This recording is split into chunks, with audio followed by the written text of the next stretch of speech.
He inboxed me like, could you take me to pick up my nieces and take them to my granny house? I'm like, I don't even fucking know you.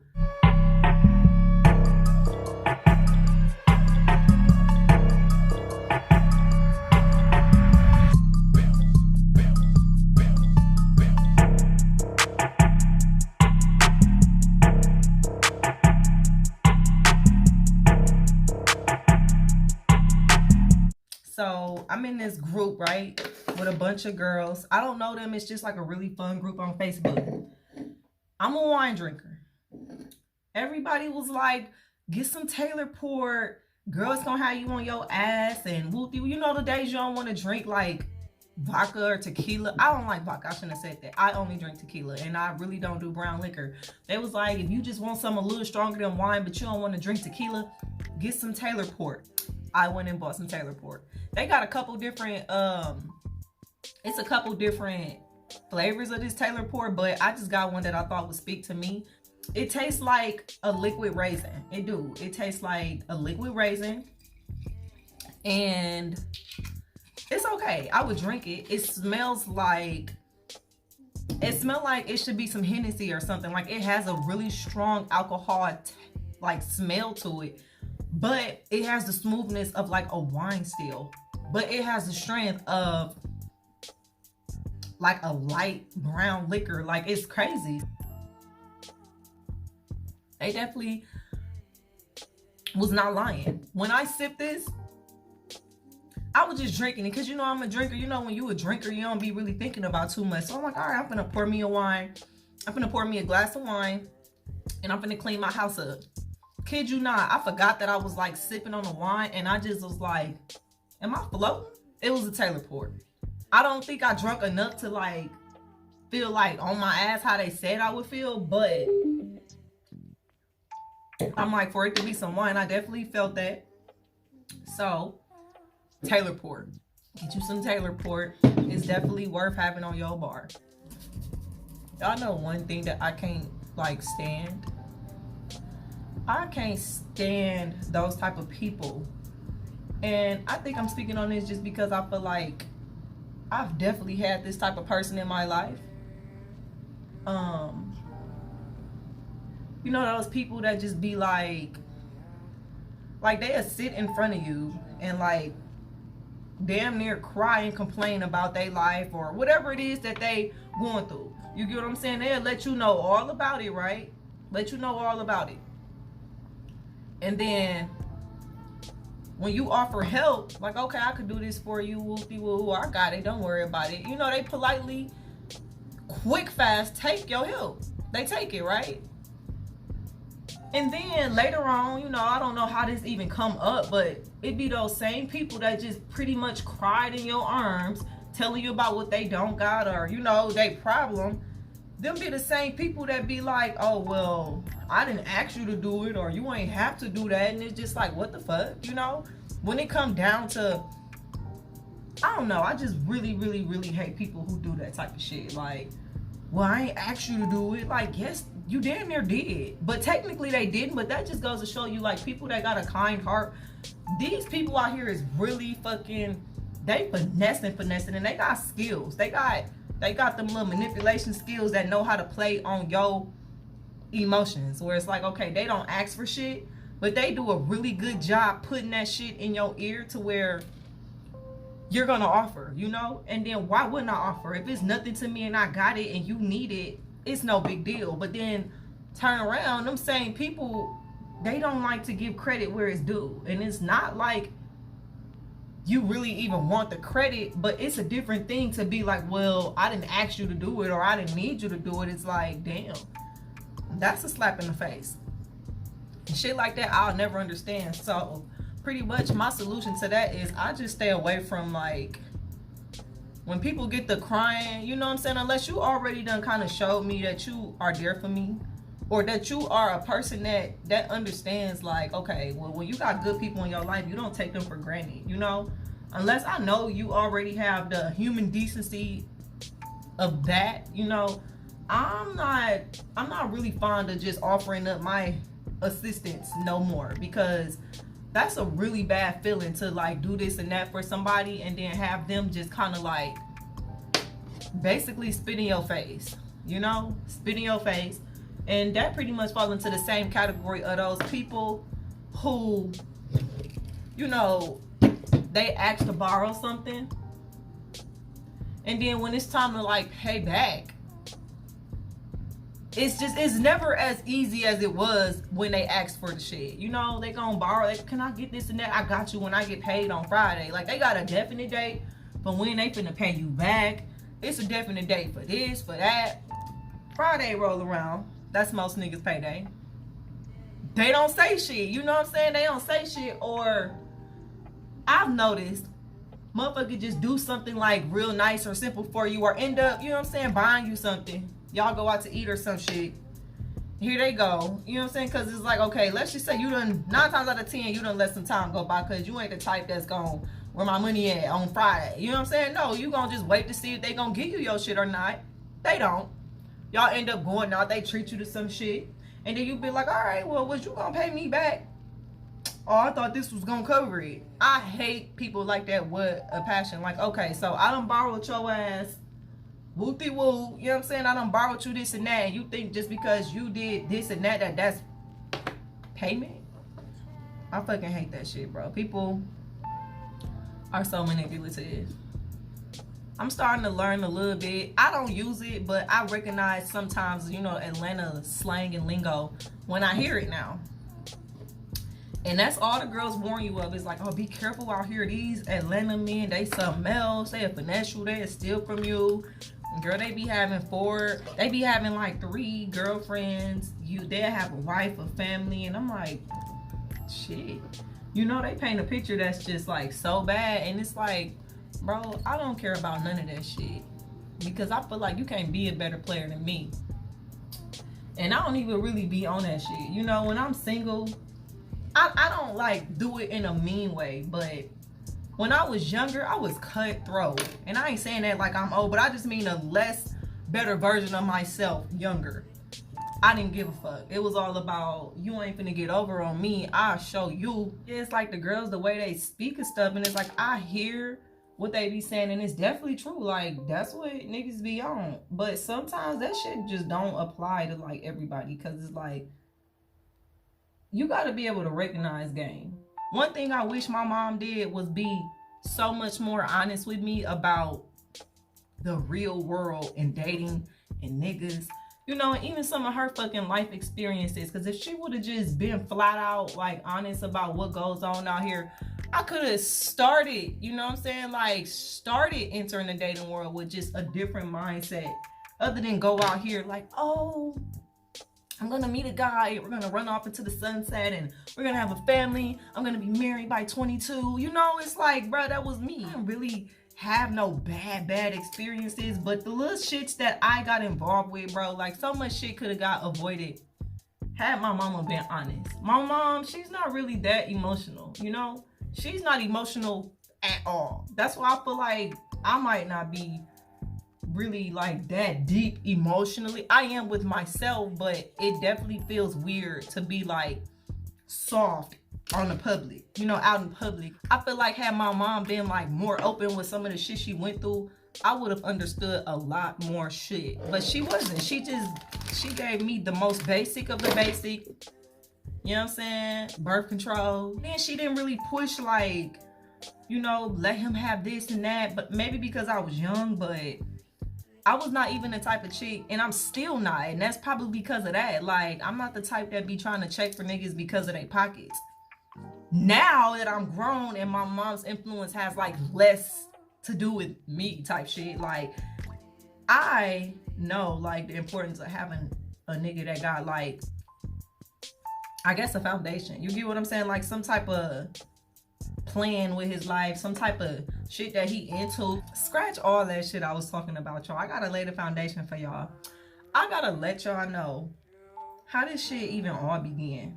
We gonna do that shit with my very first boyfriend, because I think that got a lot to do with, you know, how I am now and how I was like moving and dealing with shit for a while. My very first boyfriend, I really believe this nigga really set the tone for how I moved with the rest of my boyfriends after that. So basically, you know, it was a regular fucking relationship, except for, you know, my mom was more into like my education and me being successful and stuff. So even though I met him like my junior year, by the time senior year came, I was finna grade and go out of state to go to college.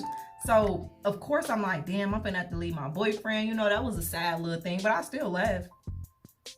So fast forward, I'm in college, and it's true. It's like when you in college, you get to meet new friends. It's niggas on campus, you know, like shit. It was niggas on campus, and I was good. I think I was good the whole time, but that could be because I'm maybe slightly like a narcissist. I had his password. I don't even know why I had it or how I had it, but you know, I had logged into his shit or whatever in my dorm room on my laptop, logged into his shit, and I just wanted to see what he was doing type shit. You know, back then, you know, there ain't really too much you can do. Like, well, yes it is. We was fucking then. But, you know, I saw him inboxing this little bitch, and that was enough. You know what I'm saying? That was enough for me. I'm like, all right, bet. I'm finna do what I do. I ain't really do too much, but, you know, I did enough to just be like, I'm finna start these little games that we playing and shit. So it was this little dude on campus who I thought he was so cute already. But, you know, everybody knew I had a nigga back home because he used to come out. He used to visit me. Like, he'd take the little Greyhound and come visit me on campus. So everybody knew I had a nigga. Once I was done, like when I seen that shit that I seen, I just started having fun with this other nigga who I thought was so cute on campus, right? That shit is kind of weird because he used to come over, and I was terrible in math. So my good friends in college wasn't doing my math homework. He did my math homework. I'm not even gonna lie. He'd bring me food from the cafeteria. You know, when you in college, that's a big deal.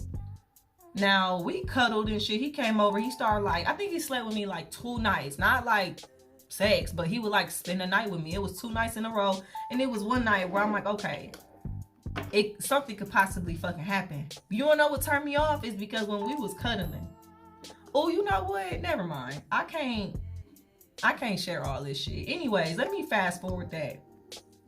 So I ended up telling my boyfriend about, you know, I didn't sleep with the dude, but I told my boyfriend that it was some stuff that happened that he wouldn't be happy with, right? And, you know, he was hurting shit, but he acted like he was all right. He said we was going to work through it. We was going to be together. I'm like, okay, cool. So summertime come, you know, school out. I go home. This summer had to be the funniest summer ever. So he acting like he okay, but my nigga acting different. You know when your nigga acting different, you could just tell. Like, he ain't really want to do shit. You know, the 4th of July came around. He didn't want to go see the fireworks. And I'm like, what's wrong? Talk to me. He was like, ain't nothing to talk about. I'm fine. That nigga was standoffish. You know when your nigga acting standoffish and shit. So I'm like, okay, cool. And then he just got really silent. He was kind of like not really calling me as much as he used to. It's not until fucking now, looking as a grown woman looking back, I'm like, that nigga was done with me. You don't never fucking admit to no nigga when you did some fuck shit. You know, don't. Honesty is good, but you cannot be honest with a nigga when it comes to shit with the next nigga. Like, that's something you gotta take to your grave if you didn't get caught. Okay, cool. So my nigga just started acting funny and shit. And so, you know me, when you young like that, I had to be like 18 type shit. So I'm just like, fuck it then. I'm finna go to the movies with my friend. Went to the movies with this other nigga, right? On the way going to the movies, I'm taking the main street, which my nigga just so happened to live on. So I got this other nigga in the car, right? We on the way to the movies. While I see my fucking nigga walking up the street with a bitch. I'm like, hold the fuck on. You know how you know your nigga frame from 1,000 miles away. I'm like, that's my nigga. You get what I'm saying? So I pull over the car. Reminders, I got another nigga in the car. I'm a narcissist. I didn't think about none of that shit. So I pull over just to confront him. I'm like, so this what we on? You know, I'm smooth like that. I ain't really snap or nothing like that. And he just was so smooth and calm. Like, it's like he had his arm around the bitch, you know, all that shit. And I'm like, oh, on what? This what we on? And he just was kind of on some type shit. I'm like, all right, bet. So then after that, I just pulled off and I went to the movies with my guy friend. Worst movie ever. First off, I didn't watch none of the fucking movie. My fucking mind was like, what the fuck? My heart was in my ass. You get what I'm saying? Like, that shit was just like, I had to play that shit off on my guy friend, because I'm like, I can't just pick this nigga up. We supposed to be going to the movies, and then me just completely not be in tune with him because of what the fuck just happened. He didn't really say much. He just was kind of looking. I know he was like, oh, this bitch is crazy. I know he was thinking that shit, because even I was embarrassed. But after that, you know, I'm thinking when I drop this nigga off, my nigga gonna call me, or we gonna talk about what the fuck happened, or I'm eventually, you know, I just figured it would be something. No, it was nothing. I was with my boyfriend for, was it 2 years? A year and a half to 2 years or something. Like, this the nigga who took my virginity, all that shit. When I seen that shit, could y'all believe, like, we did not talk no more after that at all. Like, that was the last time that I talked to him. Like, we didn't call each other to talk about the situation.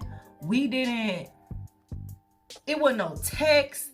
It wasn't nothing. Like, it wasn't nothing at all. And looking back at it, I really feel like that set me up to just be kind of like a cold turkey type of bitch when a relationship is over. You know how some girls be crying for like closure? We need to talk. No, when we kind of chucked the deuces on each other without even saying it, I was like, all right, bet. I didn't call him. Like, I'm a Leo. I got a lot of fucking pride. So you don't call me, I'm not calling your ass. And that's just that. So we was done. That was it. You get what I'm saying? That was the end of that shit, and that's how it went. Fast forward that shit to had to been like a year and a half. I got a new nigga. You get what I'm saying? I got a whole new, was it a year? Yeah, it had to be a year and a half. No, maybe 2 years, because I'm in Mangoes. That's a club in Milwaukee, right? I'm with my nigga at the time. Why this nigga? Yes, my very first boyfriend. He in the club, right? Why this nigga walk up to me and give me a bear hug? You know how you dodge a hug and shit? Because I'm with my nigga. And like, what the fuck wrong with you? I dodged a hug, give him that little pat on the back type shit. He was like, hey, how you been? I've been good. You know what's funny? Because it's like, you would think with time, like, I didn't care about him no more. I had a whole new boyfriend. I wasn't tripping on that shit. But you would think, like, since so much time had went by, that it wouldn't be shit. But the first time I saw this nigga, that was the last time that I seen him since the breakup type shit. Well, not even a breakup. That was the last time I seen him since we didn't talk no more. So when I saw his fucking face, it just took me back to, like, what happened? You know, I saw him walking down Burleigh with another bitch. And it just took me right back to that moment. I'm just like, this bitch ass. Ooh, this bitch ass nigga. I'm like, ugh. You know, and it's just like, what the fuck is you happy to see me for? Like, why you acting like we ended on decent terms, all that shit? It was just so funny how niggas be doing shit. Like, nigga, don't fucking hug me, bitch. Looking back at it, I definitely was like, you know what? Ain't no telling what the fuck. Like, ain't no telling how he felt when I was like honest with what I did. So if I had to teach, you know, you ladies one thing, or even if I got some, you know, some queens on this motherfucker, don't fucking be honest. That's the truth. Like, if you can, you do something and you tell yourself you ain't gonna do it again, you don't have to be honest about that shit. Because in a sense, it's like God done blessed you. You know, you do some fuck shit and you slide, you know what I'm saying, you get away with it and don't nobody know, and you get the chance to redeem yourself and not have to lose your relationship or some shit. I just feel like that's one of those moments where you kind of forgive yourself, you talk to God, and you keep it moving and you don't do it no more. Of course, it ain't that deep with that very first nigga, but I learned that lesson. Like, if I do something, unless it's just my conscience is eating me, bruh, I'm never finna do that shit. Because the one thing about niggas, they don't forgive. Like, they gonna be like, all right, cool. That nigga is finna cheat on you for the rest of forever. Like, he's never gonna take you serious. Just know that about niggas, please. If you don't know that about niggas, know that about niggas. Like, they not taking no ill like that. Because a nigga with his pride and his ego, bro, he's finna put that shit before any and everybody. Especially if he got a group of friends who be telling him like, bro, no, bro. You know what I'm saying? Like, his friends have a big influence over him. Bitch, chuck that shit up. It's a wrap. So don't let these niggas, don't. And if you got a nigga who make you have to go and feel like you gotta see other niggas, bro, just let that man go. Let that nigga go. But, you know, my very first boyfriend, like, I really feel like he set the tone for how I handle other niggas because, you know what I'm saying, I had niggas in college who, man, as soon as you was on that fuck shit, I ain't calling you for shit. You know what I'm saying? That's just me. You know, niggas is not really used to that type of shit. I had a girlfriend who, when she was into it with her nigga or they was just going through shit or let him just not answer his phone, she dialing his shit down like 100 times back to back. She pulling up. Like, my pride and shit just won't let me do that type of shit.